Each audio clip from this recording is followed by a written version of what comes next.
Pemirsa, apa kabar Anda pada hari ini? Dan senang sekali saya Noristera kembali menyapa pemirsa dalam acara podcast Serawung Karya Bakul yang diselenggarakan oleh Disperindak DIY.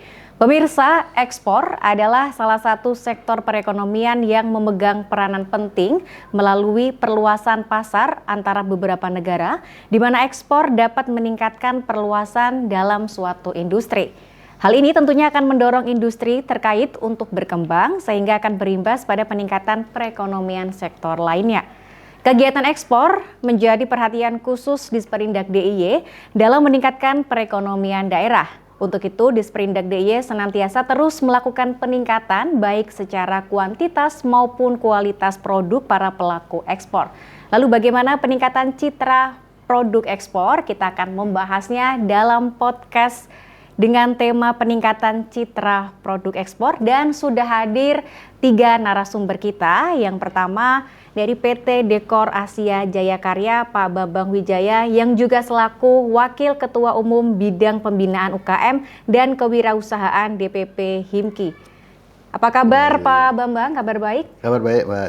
Oke, terima kasih sudah hadir untuk podcast hari ini. Terima kasih Pak Bambang. Kemudian narasumber yang kedua, anggota Komisi B DPRD DIY, Mas Reda. Apa kabar Mas Reda? Baik, alhamdulillah. Alhamdulillah, iya. Terima kasih Mas Reda sudah Sama-sama, hadir iya. untuk podcast. Kemudian narasumber yang ketiga, Kepala Bidang Perdagangan Luar Negeri Disperindak DIY, Ibu Teresia Sumartini atau Bu Titin. Apa kabar Bu Titin? Kabar baik, salam baik. sehat semuanya untuk pemirsa dan teman-teman ekspor pelaku usaha di DIY, salam ekspor.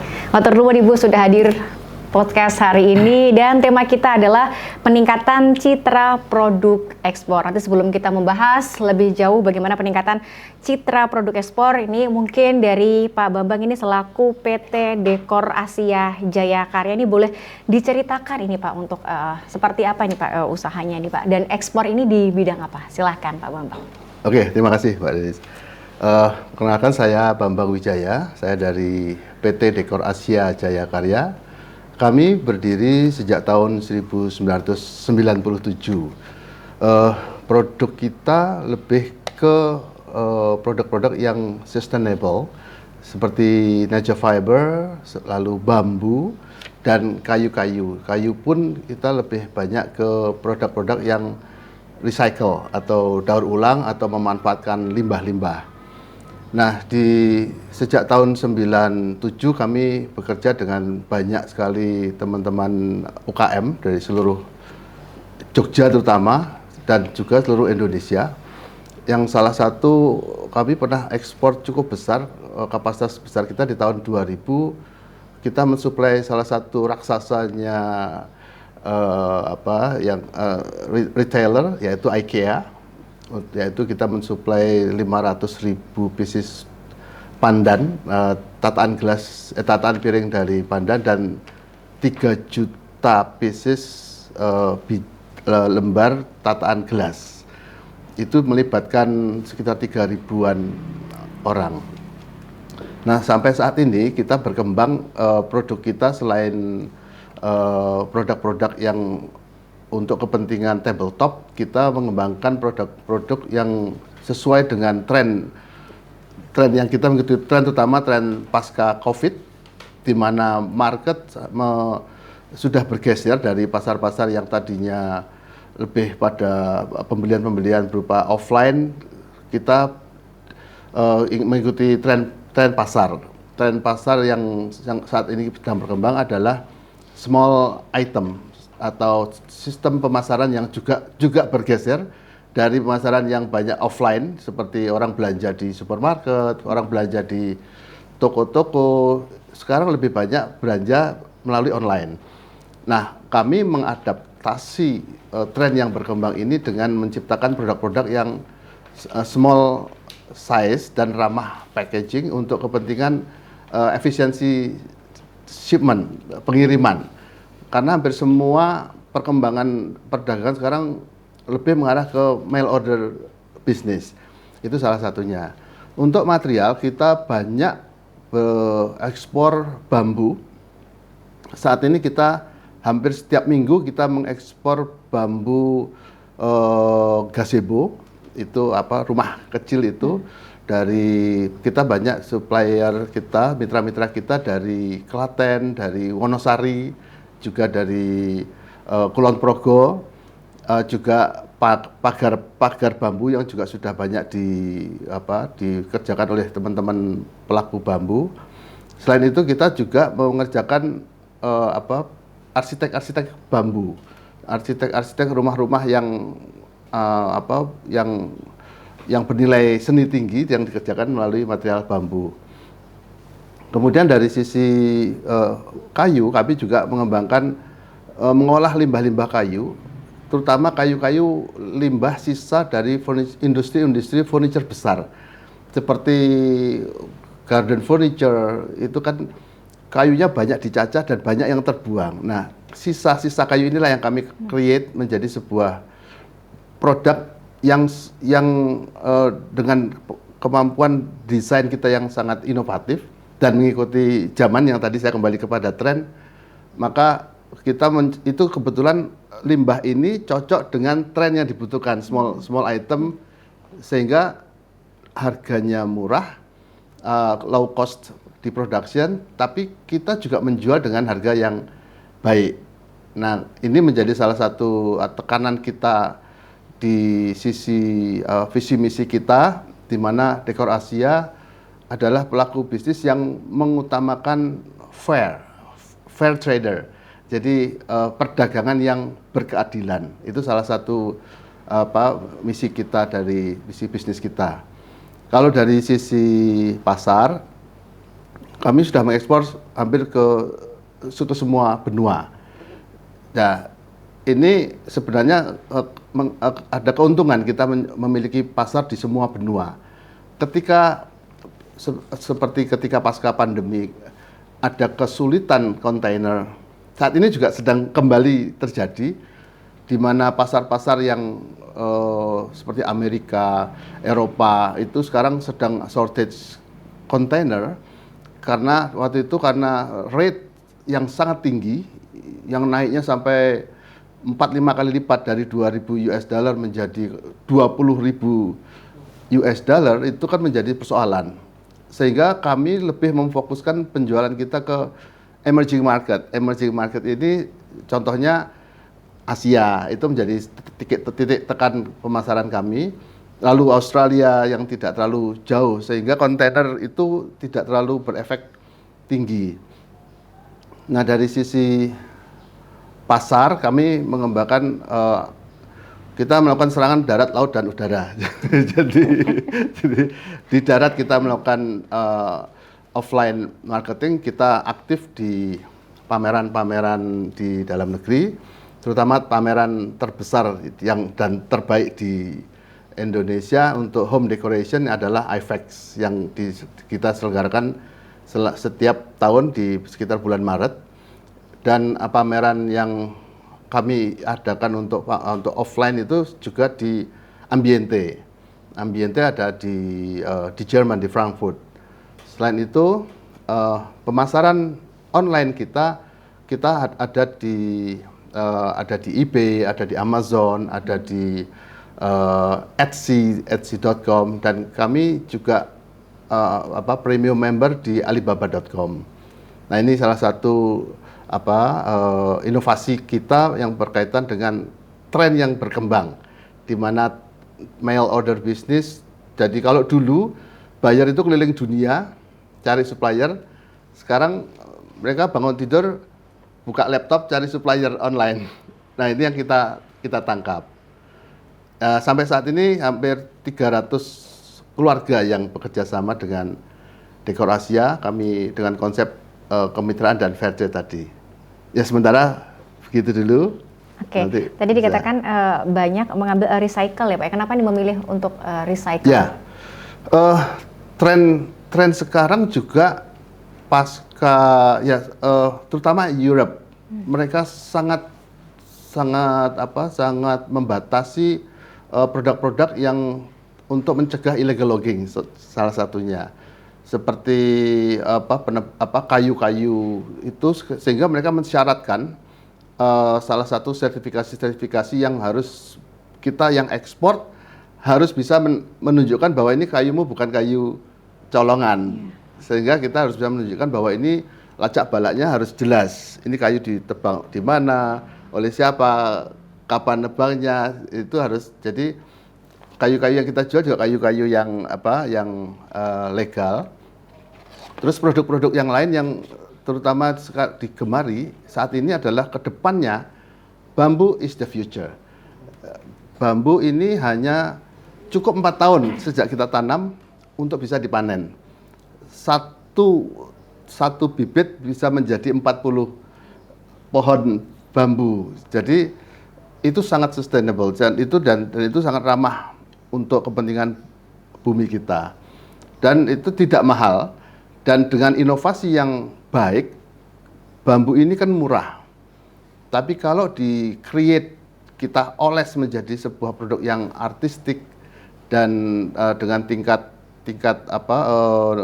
teknik produksi yang baik, maka dia akan menjual dengan memiliki nilai jual yang juga tinggi.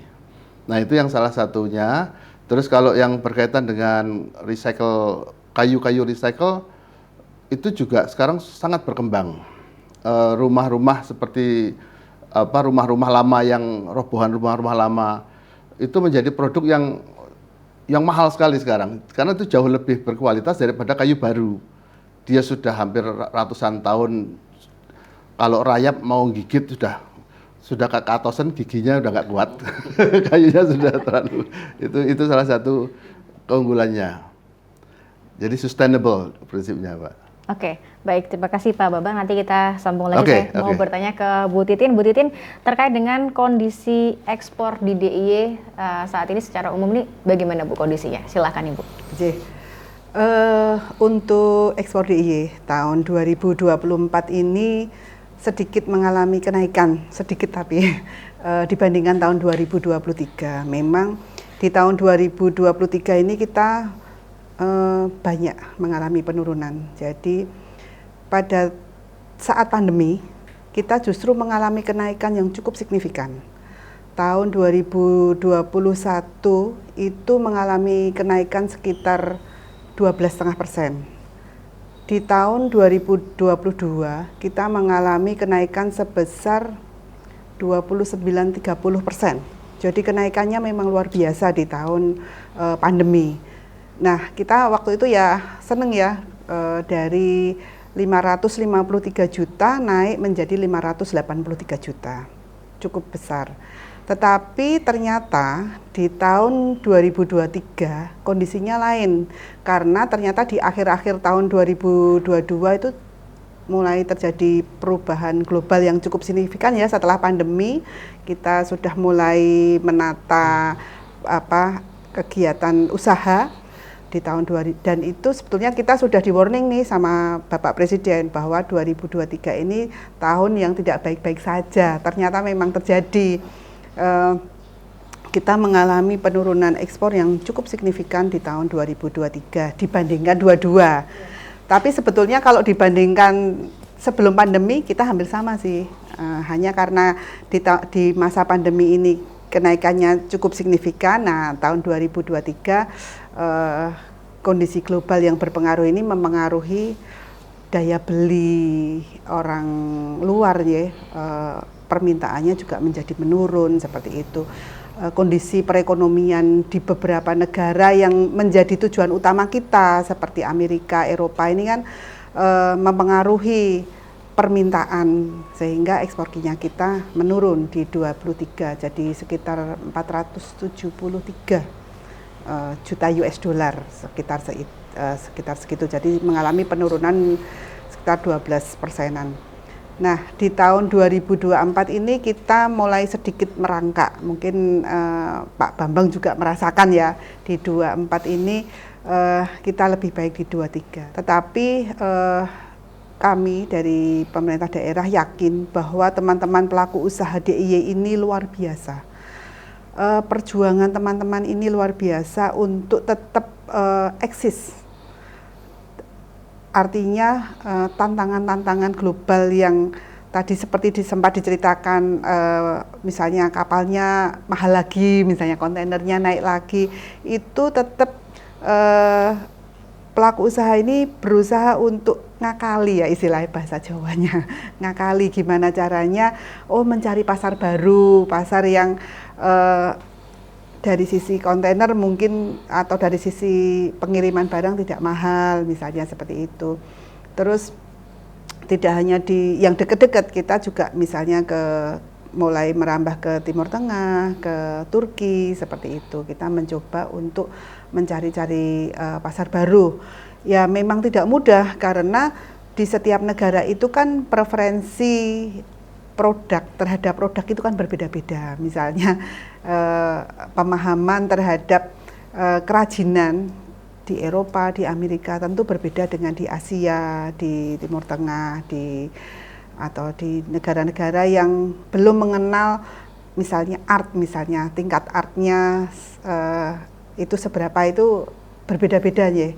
Karena produk yang dijual pelaku usaha DIY ini kan yang dijual adalah kreativitas, produk kreatif, produk inovatif, di mana nilai seninya juga tinggi.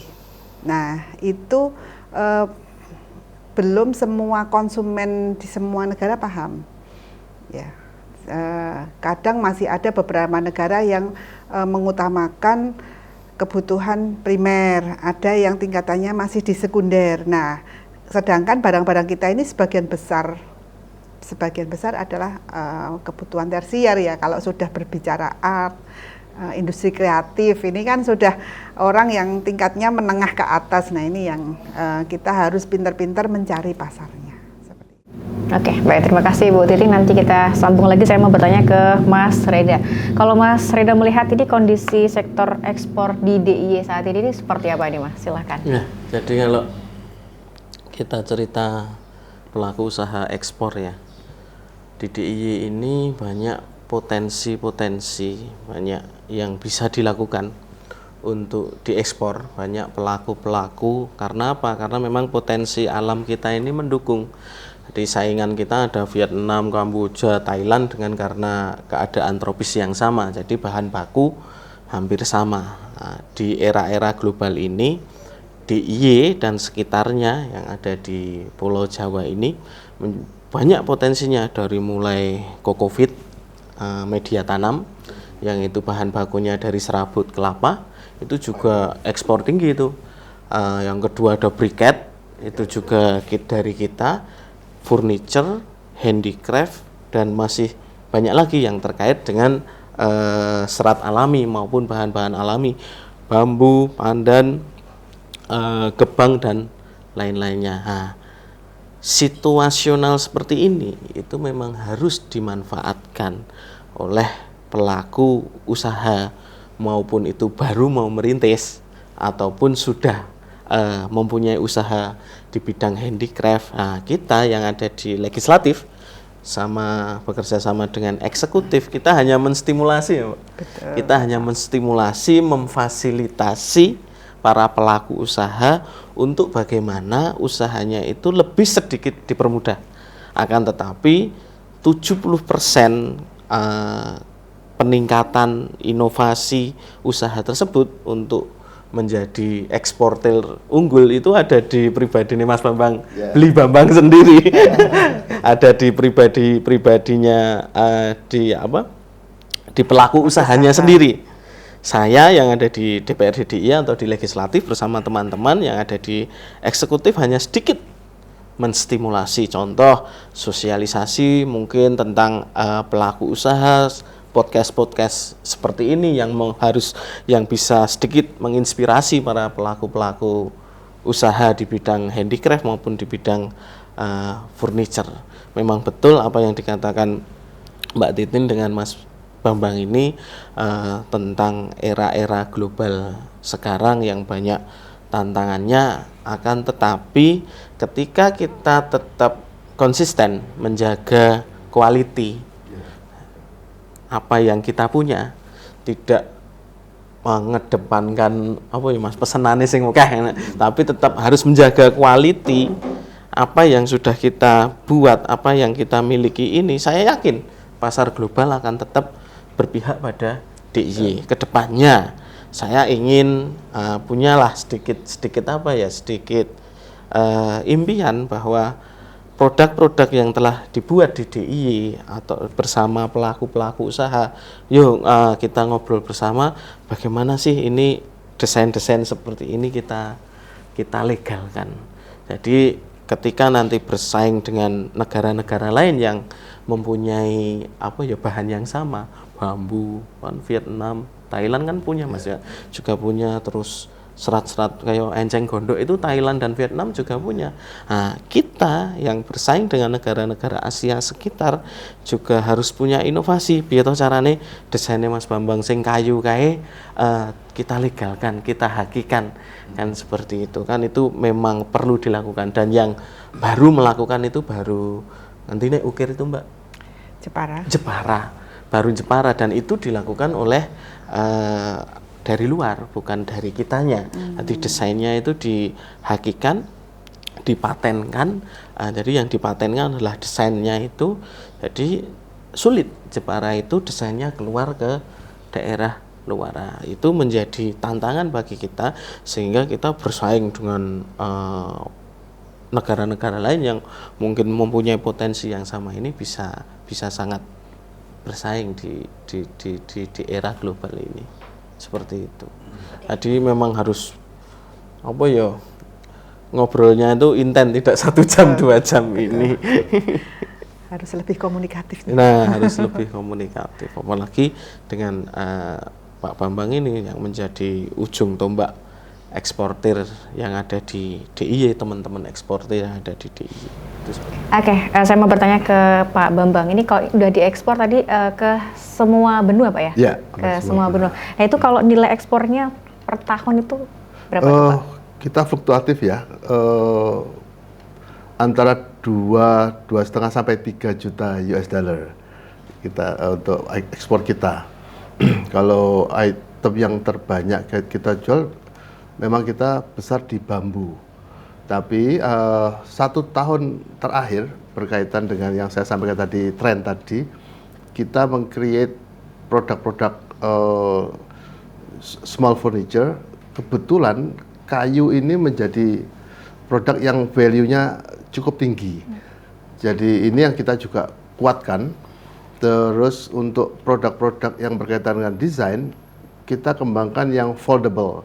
Jadi yang bisa dilipat, flat pack, karena ini bagian dari prinsip efisiensi berkaitan dengan delivery, shipment.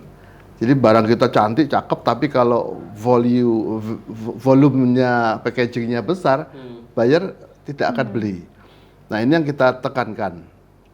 Tadi betul yang dikatakan Mas Reda, bahwa kita harus peka. Kompetitor kita ada Vietnam, ada Cina, ada Thailand, ada Malaysia yang konon tidak punya kayu tapi eksportir terbesar itu saat ini. Itu harus menjadi salah satu cambuk. Artinya ketika kami mendesain, kita mendesain sesuatu. Kalau kita bicara di perusahaan kita intip, kita melakukan research sana tuh nggak punya apa. Itu yang kita utamakan. Misalkan kita bicara di bambu, black bambu itu adanya di Indonesia. Lalu petung itu juga ada di Indonesia. Nah di Cina itu ada black bambu tapi bambunya dicat. Nah itu yang kita tekankan, salah satu yang kita tonjolkan. Kemudian di Cina kelebihannya mereka memang punya small bambu yang konon itu adalah makanan panda. Nah Indonesia punya cendani. Kalau hanya dilihat dari foto, itu sama-sama barang ini, namanya cendani, sama-sama kecil. Sehingga image dari foto itu adalah barang sama-sama murahnya. Tapi ketika kami mengirim barang itu supaya buyer itu memegang, kalau barang bambu dari Cina itu diremes saja bisa pecah. Sedangkan bambu kita, cendani ini sangat kuat. Nah, kelebihan-kelebihan inilah yang kita tonjolkan dan kita kuatkan di desain sehingga memiliki keunggulan komparatif, bahwa kita tidak sekedar jualan sebatang bambu, tapi kita menjual bambu beserta fungsinya dan durable, dan dengan kekuatan yang jauh lebih baik. Itu di satu sisi. Lalu kita menekankan juga dari craftsmanship, kemampuan kita yang berkaitan dengan misalkan di kemampuan kita mengukir misalnya gitu. Terus menatah entah itu kayu, entah itu besi. Itu kan yang tidak dimiliki oleh negara-negara lain. Walaupun sekarang ada yang mesin CNC yang bisa mengukir, tapi tetap beda. Ukiran tangan, sentuhan para artis-artis ukir Bali, Jepara, Jogja itu tetap berbeda daripada kerjaan mesin. Karena kalau mesin itu 1000 biji sama semua. Kalau tangan sudah akan berbeda, dan ada yang tidak sanggup dilakukan oleh mesin juga ada. Nah, ini yang kita tonjolkan. Seperti produk-produk yang saya di depan kita ini berkaitan dengan kompetisi desain yang kami lakukan. Kita melakukan research. Kalau hanya bambu saja mungkin kompetitor kita ada, tapi seperti teakwood, kayu jati begini di negara lain belum tentu punya. Dan kami memanfaatkan limbah-limbah kayu-kayu kecil, kita laminasi menjadi satu lempengan yang low cost, tapi nilai jualnya juga tinggi. Nah, ini kalau di depan saya ini kebetulan saya juga membawa produk-produk yang sekarang sedang juga mengikuti tren pasca pandemi. Orang yang tadinya banyak plesir, sekarang kecintaan mereka adalah pada binatang peliharaan. Itu menjadi salah satu tren. Yang tadinya nggak punya kucing, yang tadinya nggak punya ular, sekarang punya vivarium namanya. Sekarang punya kucing, punya hamster, punya iguana. Nah, ini adalah produk-produk yang kita create, kita desain untuk dijual kepada pencinta reptil, pencinta pets itu. Ini salah satu pengembangan. Kurang lebih begitu, Mbak. Oke, baik, terima kasih Pak Bambang. Saya mau bertanya kepada Bu Titin. Nah, Bu, kalau melihat ini ya, kondisi ekspor di sektor kayu dan juga bambu saat ini seperti apa ini, Bu? Kalau di DIY ini, Bu? Ya, perajin kita itu ada perajin, ada eksportir ya, ada trader. Jadi sebetulnya kita itu ada, kalau di dunia ekspor itu ekosistemnya sudah ada ya. Kalau perajin itu belum tentu ekspor, dia yang memproduksi barang. Kalau eksportir itu dia ada yang memproduksi sendiri, memiliki karyawan sendiri, tetapi bisa juga masih berkolaborasi apabila kekurangan produk, itu berkolaborasi dengan mitranya dari supplier itu tadi. Ada juga trader ya, trader itu yang hanya menjual, dia tidak punya produk tapi memiliki kemampuan untuk menjaring atau menjalin hubungan bisnis dengan para importer di luar negeri, dan dia mengambil produk langsung ke perajin-perajin tersebut. Nah, memang di DIY ini kita memiliki produk unggulan untuk kayu dan bambu ini luar biasa. Mungkin hampir berapa ya, 50% perajin kita itu ada di sektor itu ya, 50%-nya itu ada di kayu, bambu, kerajinan itu ya, pokoknya kayu, bambu, anyaman seperti itu, dan 50%-nya nanti di fashion dan makanan seperti itu. Tapi kalau makanan memang belum ekspor. Nah, untuk kayu sendiri sebetulnya kita ada 2 jenis juga ya, kayu dan bambu.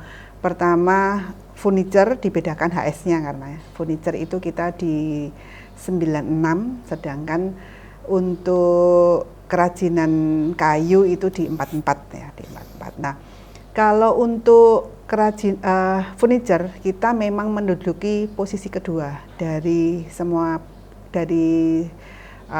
komoditi ekspornya DIY. Pertama memang ada di garment pertama, kedua ada di furniture atau mebel. Berikutnya ada sarung tangan kulit, ada minyak atsiri dan sebagainya. Kalau kerajinan kayu bambu itu ada di 7-8 urutannya seperti itu. Di tahun 2023 kita cukup mengalami penurunan yang sangat signifikan juga, seperti ekspor pada umumnya. Tetapi di 22 kita juga naik di 22. Jadi sama dengan kondisi ekspornya secara umum DIY. Jadi kita di 2022 itu mengalami peningkatan yang cukup tajam, tapi di 2023 mengalami penurunan yang cukup tajam juga. Nah, di 2024 ini kita saya lihat teman-teman sudah mulai banyak bergerak juga di sentra-sentra produksi, baik di Kulon Progo, di Gunung Kidul, di Bantul, saya lihat juga sudah mulai aktif lagi, sehingga berarti memang ada koneksi ya antara nilai ekspornya dengan kegiatan sehari-hari. Jadi saya lihat cukup bagus pergerakannya, baik di kerajinan bambu, kerajinan kayu, seperti itu. Tetapi memang ada tantangan ya Mbak untuk produk kayu terutama, karena semakin banyak aturan dari luar sebagai barrier ya, sebagai pembatas-pembatas untuk ekspor ke luar negeri itu banyak, terutama di sertifikasi atau standarisasi produk. Teman-teman di luar negeri, istilahnya importir di luar itu sudah mulai menerapkan sertifikasi ini macam-macam untuk kayu. Misalnya awalnya kita SVLK, ya Pak Bambang.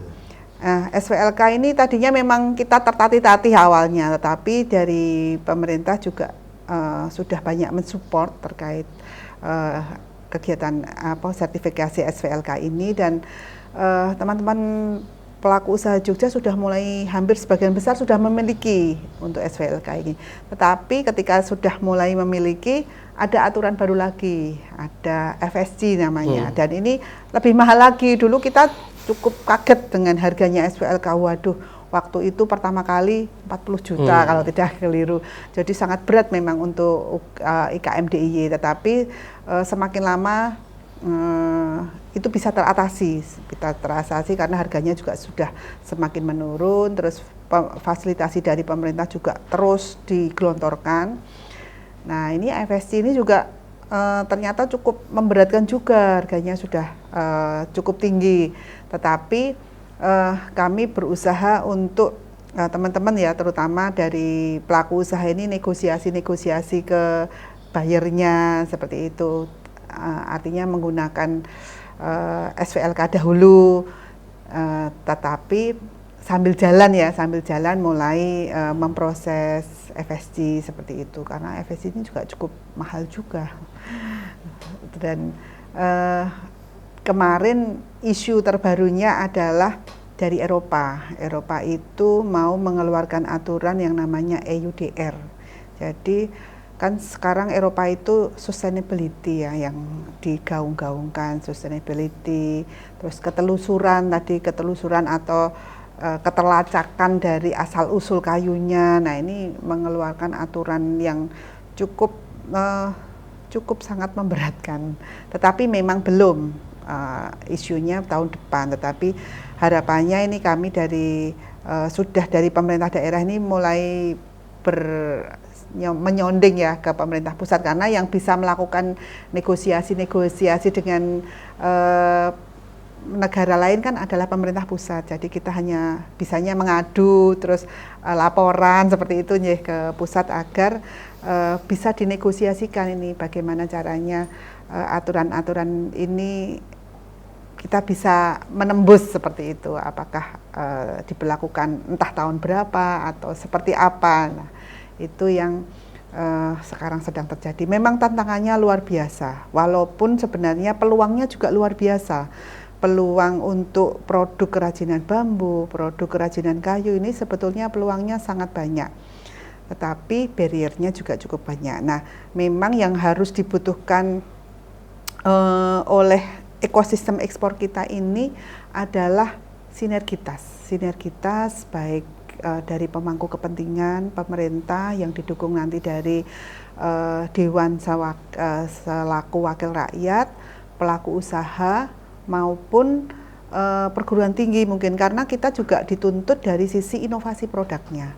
Inovasi produk ini sangat penting karena kalau tadi Pak Bambang cerita, inovasi ini salah satunya selain untuk menuruti atau sesuai dengan kebutuhan konsumen, juga dari sisi efisiensi untuk pengiriman barang. Gimana caranya pengiriman barang itu lebih efisien, lebih murah, lebih mudah, lebih nyaman, seperti itu. Nah, efisiensi ini diterjemahkannya harus dalam bentuk inovasi produk, seperti itu. Dan sekarang kan setiap saat tren itu kan selalu berubah, kondisi dunia juga selalu berubah. Nah, ini yang harus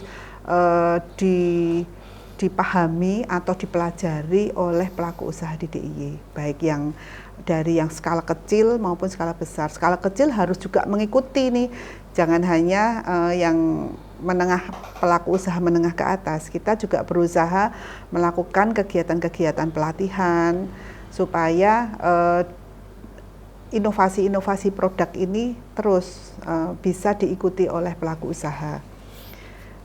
Di Jogja sendiri sebetulnya sudah ada Pusat Desain Industri Nasional.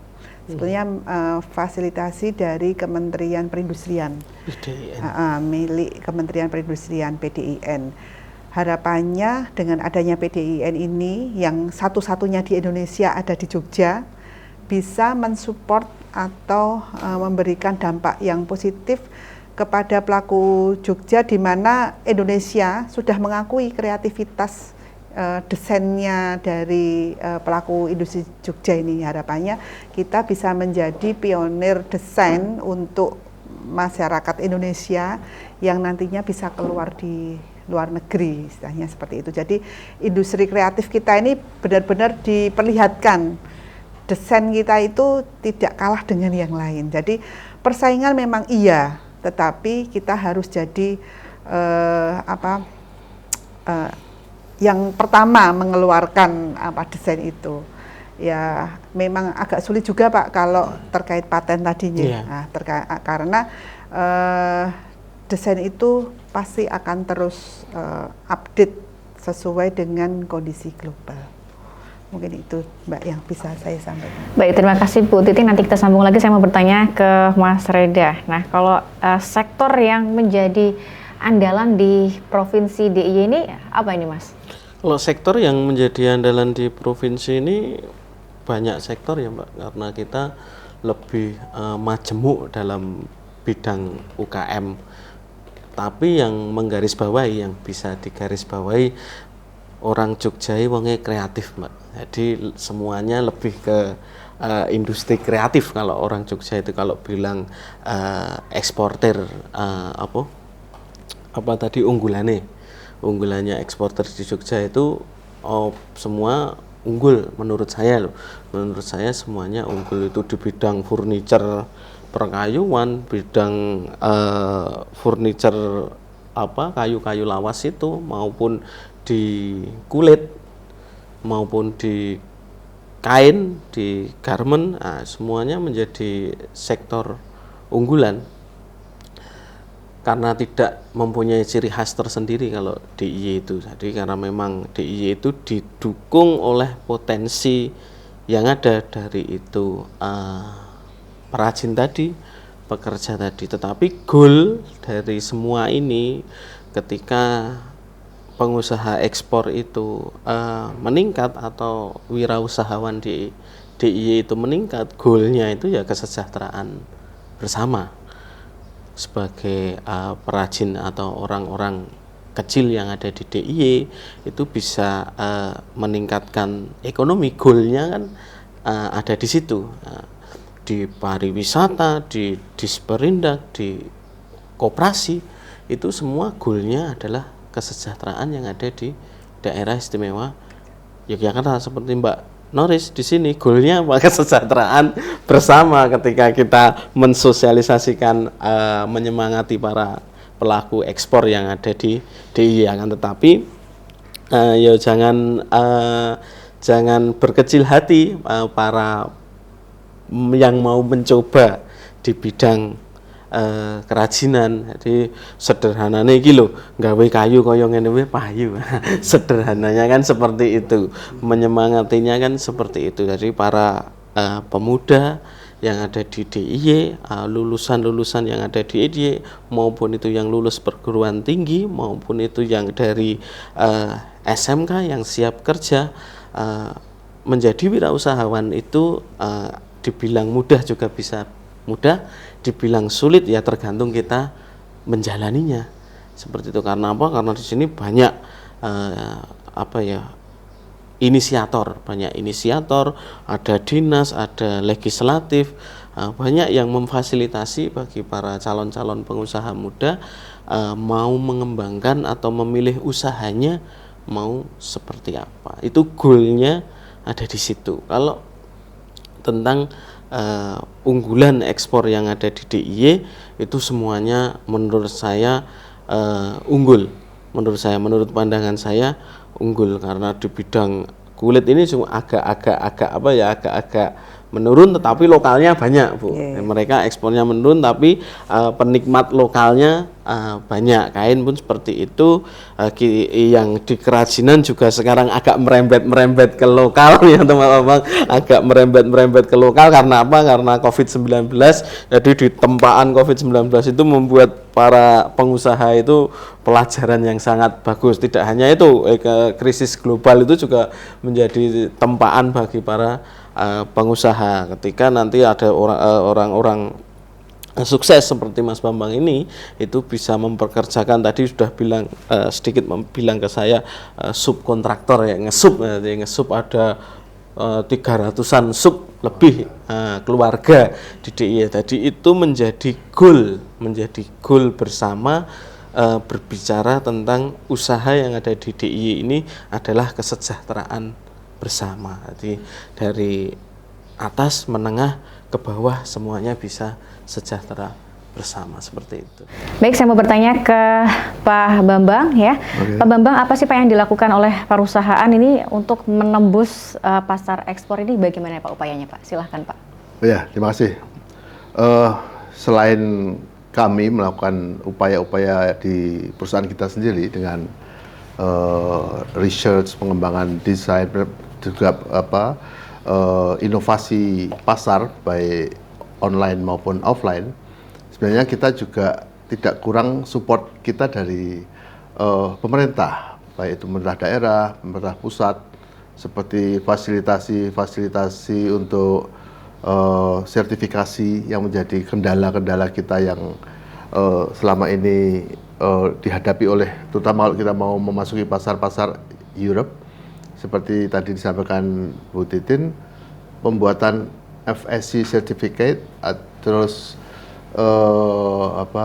SVLK itu mahal sekali.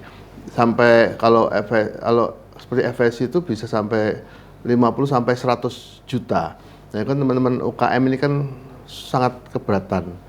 Nah, salah satu ini yang dijadikan tekanan oleh pemerintah untuk mensupport melalui asosiasi-asosiasi seperti Himpunan Industri Mebel dan Kerajinan itu untuk memberi sertifikasi secara gratis. Kemudian kalau yang juga ada dari makanan juga ada ya itu. Terus fasilitasi pameran seperti kami besok Agustus itu berangkat ke Delhi untuk ikut Delhi Expo. Itu juga difasilitasi oleh Kementerian Perdagangan. Nah, fasilitasi offline market seperti ini juga penting. Di sisi lain yaitu support juga seperti kami pernah mendapatkan fasilitas melalui asosiasi kita HIMKI itu untuk memasarkan produk kita melalui alibaba.com. Itu platform terbaik saat ini yang ada untuk B2B, pemasaran antar sesama pelaku bisnis, itu Alibaba. Sedangkan kalau kita mau memiliki akun Alibaba sendiri itu minimal 30 sampai 50 juta. Nah, ini kemarin difasilitasi oleh kementerian untuk menjadi member. Kemudian fasilitasi yang lain seperti juga kami juga pernah mendapatkan fasilitasi untuk ketika masa pandemi di mana buyer tidak dilarang bahkan keluar rumahnya saat itu lockdown. Inovasi yang kita lakukan adalah kita membuat yang namanya virtual tour 360. Jadi showroom kita di scanning, di shooting bahasa sederhananya, seolah-olah jadi ketika buyer masuk ke account kita, ke toko kita, itu secara virtual seolah-olah mereka berada di dalam toko kita. Nah, ini teknologi yang saat itu disupport oleh pemerintah dan itu mahal sekali. Karena kalau kita melakukan scanning sendiri, kita meng-hire sendiri, itu per 100 meter persegi itu sudah 7 juta. Padahal kayak showroom kita bisa kadang-kadang teman-teman pelaku itu showroomnya bisa 300-400 meter. Bahkan kami waktu itu men-shooting pabrik kita yang seluas 1000 meter persegi. Berapa biayanya itu? Nah, itu waktu itu kita disupport oleh kementerian, oleh pemerintah. Nah, hal-hal kayak ginilah yang sebenarnya dari dewan, dari pemerintah, dari dinas-dinas, dari kementerian, itu kan bapak angkat kita. Nah, perlunya dialog-dialog seperti ini sangat penting. Tapi juga jangan lupa kalau menganggarkan banyak ke kita ya Pak. Pas anggaran Jangan plesirnya, untuk UKM-nya lu diutamakan. Gitu. Terus saya kalau boleh pesan mumpung ketemu ini para pemangku kebijakan, berkaitan dengan situasi ekspor sekarang ini kan sedang susah. Sekarang terusan Suez juga sedang dicegati sehingga kita harus keliling Afrika, mengakibatkan ekspor kita terkendala, nilai dolar kontainer sekarang sudah ke Eropa sudah merangkak ke mendekati 9.000 dari 2.000. Nah, pasar lokal ini mau tidak mau sebenarnya alternatif yang harus kembali kita tinjau, kita tengok. Kenapa demikian? Kami di asosiasi ini sekarang terperanjat. Lah kok tiap bulan kok ada pameran produk Cina di Indonesia? What is going on? Kok mereka yang pameran di sini, lalu kita malah ngeliriknya ke sana. Nah, ini yang menjadi salah satu sesuatu yang harus kita pikirkan. Loh, jebul pasare dhewe iki gedene kaya ngene, kok kenapa kok kita tidak meninjau kembali dan harga jual kita, misalkan kita menjual produk kita di dalam negeri belum tentu lebih murah daripada ekspor. Dan pasar kita besar, banyak di member kita, ada beberapa member kita sangat sukses di online bisnis seperti Dekayu, itu member Himki. Itu kalau menjelang Lebaran, omsetnya 1 miliar. Luar biasa. Nah, ini salah satu contoh. Dan yang saya maksud bagaimana Bapak dari dewan, dari kementerian membuat pasar yang lebih fasilitasi. Memang ekspor itu penting, tapi event-event di lokal ini supaya juga ditingkatkan. Ada Inacraft di Jakarta, Bu. Itu juga salah satu pasar untuk pameran lokal, dan kami akan mengadakan yang namanya G-Expo di bulan September. Pasarnya, sasaran kita adalah local market. Lalu kita juga sedang menggiatkan pasar-pasar online market yang targetnya adalah pasar lokal. Jadi ya mungkin kita tidak bisa bersaing melalui dengan Tokopedia, Lazada dan sebagainya. Tapi Himki punya kelebihan bahwa produk-produk yang diciptakan oleh anggota Himki ini berdaya seni yang sangat tinggi, berdaya kreasi craftsmanship yang sangat tinggi, sehingga kita berharap produk yang kita jual ini memiliki nilai jual yang juga tinggi. Beda kalau produk-produk dari Cina itu kan memang mass production, industrial. Nah ini yang tidak dimiliki oleh mereka. Sehingga kita mengambil segmen ini, segmen online market juga selain offline. Jadi online market ini di Himki kita akan membuat satu platform yang namanya sudah kita rancang, namanya Mozaik Nusantara. Isinya produk-produk dari seluruh member Himki. Dan itu akan kita kuatkan di situ bahwa kalau mau cari yang ecek-ecek yang murahan, silakan cari di Tokopedia, Lazada.com atau Shopee. Tapi kalau mau nyari yang high quality, tentunya high quality juga image-nya kan tentunya high quality ya good price. Tidak berarti barang murahan. Masuknya ke sini. Oh itu ada teman-teman Himki jualan. Nah ini salah satu yang kita kembangkan dan kita mohon supportnya dari Dewan, dari pemerintah untuk mensupport pengembangan pasar-pasar seperti ini, Bu. Karena ini juga butuh biaya dan juga butuh support, perhatian. Karena kami ini punya 2.000 member, mungkin di Jogja aja itu baru 15-20% yang pelaku-pelaku yang belum bergabung. Nah ini yang nantinya kita berharap test case kita dari platform-platform yang baru kita buat ini bisa membuktikan bahwa berorganisasi, berasosiasi, kita bisa berkolaborasi antara pelaku-pelaku UKM sehingga kita bisa membuktikan tidak sekedar kalau ikut asosiasi itu biasanya kan hanya menjelang pameran baru hidup asosiasinya.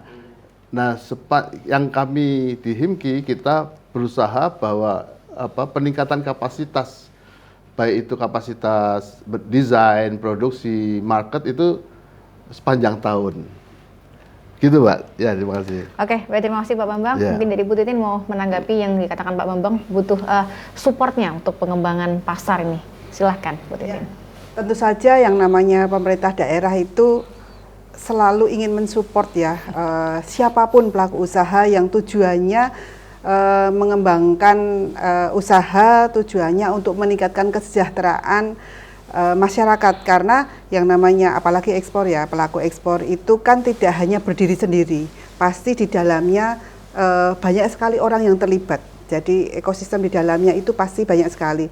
Ada karyawan di kantor, ada perajin di luar, ada perajin di dalam. Nah, artinya satu orang eksportir kita dukung, kita dorong, kita fasilitasi apapun bentuknya itu bisa menghidupkan banyak orang di dalamnya, istilahnya bisa puluhan bahkan ratusan satu eksportir. Artinya kita berusaha untuk melakukan yang terbaik, melakukan pelayanan yang terbaik, apapun support yang mereka harapkan, yang diharapkan oleh pelaku usaha.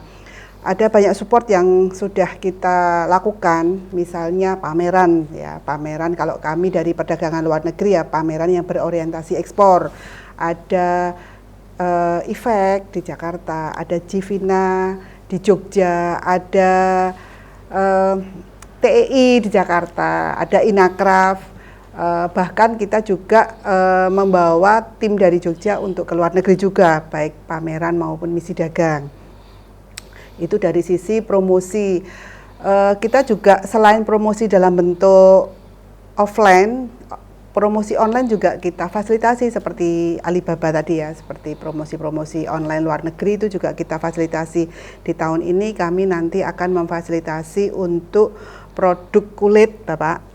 Kebetulan yang kulit ini kan lagi menurun nih. Nah, kita di Sperindak sedang mengusahakan dari hulu ke hilir. Jadi pelatihan dari industri sampai ke perdagangannya. Nah, perdagangan nanti kita akan fasilitasi di marketing online-nya.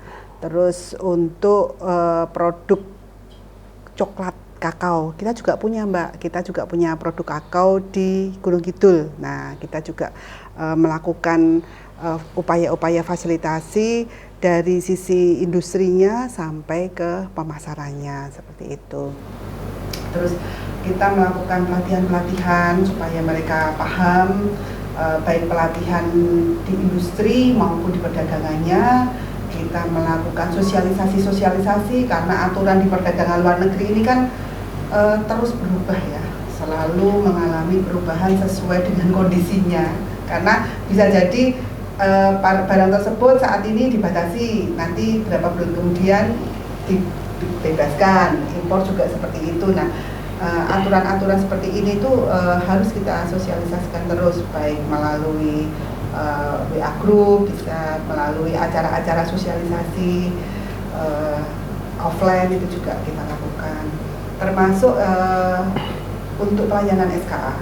Jadi kami di Dinas Perindustrian ini setiap hari dari pagi jam 8 sampai jam 4 sore itu kami melayani pelaku-pelaku usaha yang ekspor ke luar negeri dengan dokumen SKA. Ini banyak ini Mbak, setiap harinya kita layani sehari minimal 50 pelaku usaha yang melakukan ekspor menggunakan SKA yang harus kita layani.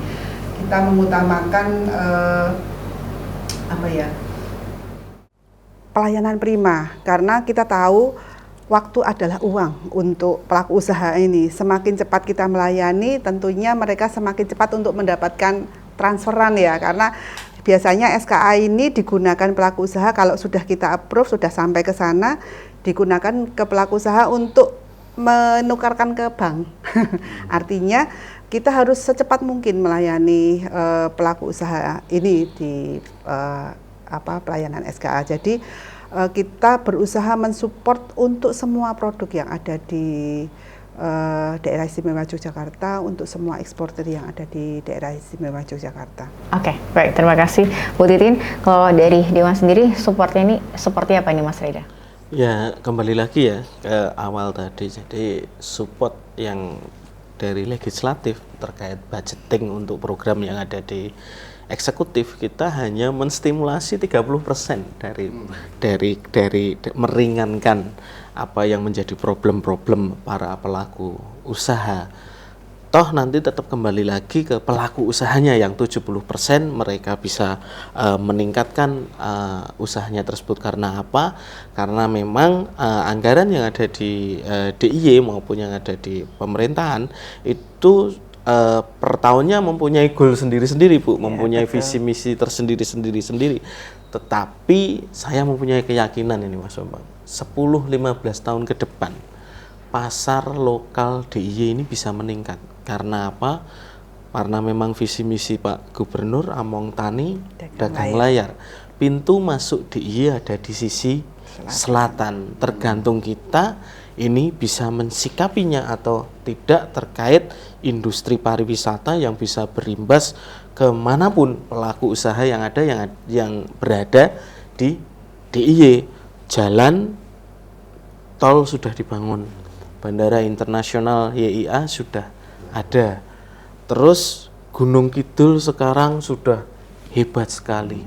Dari mulai pelabuhan ikannya, sampai wisatanya, sampai investor yang datang ke Gunung Kidul sudah, menurut saya peningkatannya sudah sangat signifikan. Saya merasa punya keyakinan ini, punya keyakinan bahwa besok itu tetap pasar industri yang ada di DIY ini bisa merangkak naik lagi, tergantung bagaimana kita mensikapinya. Termasuk saya pribadi yang ada di legislatif bersama teman-teman mensikapi seperti itu. Kita harus punya inovasi-inovasi untuk mengembangkan dengan goal tadi, kesejahteraan bersama yang ada di DIY itu seperti itu. Karena apa? Potensinya banyak sekali ya Mbak. Jadi memang Mbak Titin Wau pun bicara melayani pelaku eksportir tuh dari apapun, dari pakan ternak dan lain-lain, semuanya bisa berkembang di DIY. Dan saya punya keyakinan itu tadi, 15 tahun ke depan semoga ini DIY ini menjadi tolok ukur pariwisata maupun di bidang alam, makanan dan lain-lainnya, ini bisa goalnya seperti itu. Oke. Baik, terima kasih Mas Reda. Ini pertanyaan terakhir untuk Pak Bambang nih Pak ya, terkait dengan peluang dan tantangan ekspor itu apa aja Pak yang dihadapi saat ini? Silahkan. Ya, kalau peluang kami selalu optimis bahwa saya tidak pernah menatap persaingan dengan global ini sebagai sebuah hambatan, karena kita harus optimis dengan kemampuan kita. Seperti yang tadi saya sampaikan, kita punya kelebihan-kelebihan yang negara lain tidak punya. Nah, di sini kita saya menangkap bahwa peluang kita juga tidak sedikit, terutama dengan adanya digital marketing, berkembangnya pola-pola pemasaran yang digital ini menjadi salah satu chance, salah satu kesempatan kita untuk menjual sedekat mungkin dengan end user, dengan para pembeli terakhir ya, rantai distribusi kan panjang. Nah, ini menjadi salah satu peluang di mana kedepannya kami memang saat ini adalah wholesaler B2B, lebih ke pedagang pembelian dengan minimum 1 kontainer. Tapi kalau kita lihat peluang ke depan dengan adanya perkembangan digital marketing ini, kalau yang tadinya kalau wholesaler kita jual misalkan $10, kemudian di pasar end user itu bisa menjadi 150 atau let's say 100 deh. Nah, dengan perkembangan digital marketing ini sebenarnya teman-teman UKM ini bisa menjual paling tidak melompat sampai 5 kali lipat. Jadi prinsip-prinsip bahwa menjual dengan keuntungan 10-20% itu salah besar. Dengan peluang yang ada dengan digital marketing ini, kita bisa menjual sampai berapa ratus persen. Karena kita akan memotong rantai distribusi. Tentunya itu juga tidak semudah itu. Tanpa kita sertai dengan kualitas, tanpa kita sertai dengan inovasi, itu tidak semudah kita membalik tangan. Nah, kalau bicara tantangan, seperti tadi disampaikan oleh Bu Titin, tantangan kita berkaitan dengan ya global situasi perang. Di satu sisi sertifikasi yang semakin ditekan, yang berkaitan dengan sertifikasi salah satunya yang terdekat yang akan diberlakukan akhir tahun depan ini, yaitu EUDR, di mana kalau kita mau nebang pohon itu harus ada koordinat pohon itu ada berada di titik mana. Itu kan cukup memberatkan. Dan untuk sampai saat ini pun kita belum tahu, dari pemerintah juga masih belum bisa 100% memberi kebijakan karena belum jelas juga ya Bu, masih abu-abu. Kita masih bersiap-siap. Nah, itu kendalanya. Tapi kami tetap menatap bahwa ke depan ini peluang selalu ada. Apakah itu ekspor atau lokal, sehingga ya kita tetap optimis, karena yang mensupport kita sebenarnya pengusaha ini ya kaki jadi kepala jadi kaki. Betul. Benar, Mas. Betul sekali. Ya, UKM ini sebenarnya memang, makanya kenapa UKM harus banyak dibantu, Pak. Betul sekali. Ya gitu, terima kasih. Oke, terima kasih Pak Bambang. Terakhir untuk Bu Titin, kebijakan dinas ini Bu terkait untuk meningkatkan ekspor produk kerajinan khususnya kayu dan bambu ini seperti apa ini Bu? Silakan. Utamanya untuk kebijakan dinas kita melalui program kegiatan ya, tentu saja, karena kalau terkait kebijakan perdagangan luar negeri secara umum itu kan kewenangannya ada di pusat. Kalau di daerah lebih ke kebijakan program kegiatan hanya untuk fasilitasi. Ya, seperti Pak Reda tadi, untuk daya ungkit, daya ungkit. Jadi bagaimana pemerintah daerah itu bisa mensupport di sisi apanya yang dibutuhkan oleh pelaku usaha. Jadi kita memang berusaha mencari, saat ini kita tidak bisa membuat kegiatan atau program yang sesuai dengan pemikiran kita, karena kadangkala yang sesuai dengan pemikiran kita itu berbeda dengan yang diinginkan oleh pelaku usaha. Nah, kami berusaha untuk menjaring informasi ke pelaku usaha, apa sih support yang pas untuk pelaku usaha ini ya macam-macam. Tetapi promosi ini memang masih menjadi hal yang paling diinginkan oleh para pelaku usaha, promosi untuk ekspor itu. Dan terutama itu ya promosi untuk ekspor, peningkatan kapasitas pelaku usahanya, SDM-nya seperti itu masih yang paling banyak diinginkan. Jadi kita masih berada di posisi itu untuk kebijakan program kegiatannya. Hanya saja memang kita lebih inovasi juga terkait program kegiatannya supaya apa yang kita lakukan ini sesuai dengan zamannya, sesuai yang diinginkan oleh pelaku usaha itu sendiri, dan dampaknya itu nanti bermanfaat untuk kedepannya seperti itu. Oke, baik, terima kasih Bu Titin. Terakhir ini untuk Mas Reda ini, Mas, apa yang dilakukan Mas Diwan untuk memperlancar proses ekspor ini, Mas? Silakan. Saya sepakat ya dengan Mbak Titin, dengan Indak, bahwa memang hampir 70% para pelaku usaha maupun itu yang kecil sampai yang menengah itu promosi. Nah, jadi memang kita sepakati bersama kegiatan-kegiatan kemarin saya pas dengan Indak, dengan Dinas Koperasi UKM, dengan pariwisata, dengan kebudayaan yang itu berkaitan dengan pelaku usaha, mereka hampir 70% meminta promosi. Jadi mungkin kita nanti dengan teman-teman, saya yo istilahnya ngobrol-ngobrol dengan teman-teman, ayo kita yang promosi UKM kita galakkan lagi, karena kita yang ada di budgeting mungkin bisa nanti menganggarkan untuk lebih ke promosi, karena tidak salah juga karena promosi masih di RPJM-nya Pak Gubernur masih ada kan, seperti itu, dengan bagaimana goal pariwisata yang ada di DIY. Jadi dari kita yang ada di legislatif siap menganggarkan untuk lebih ke promosi pelaku kecil sampai pelaku menengah. Oke, baik, terima kasih Mas Reda, terima kasih Bu Titin, terima kasih Pak Bambang sudah meluangkan waktunya untuk hadir pada hari ini. Terima kasih sekali. Terima kasih juga untuk pemirsa yang telah menyaksikan podcast Serawung Karyo Bakul yang diselenggarakan oleh Disperindak DIY. Saya Noristera, Pak Bambang, Mas Reda, dan juga Bu Titin yang hadir pada hari ini. Mohon pamit undur diri. Terima kasih dan sampai jumpa. Ya, sama-sama. Terima kasih Ibu sudah hadir.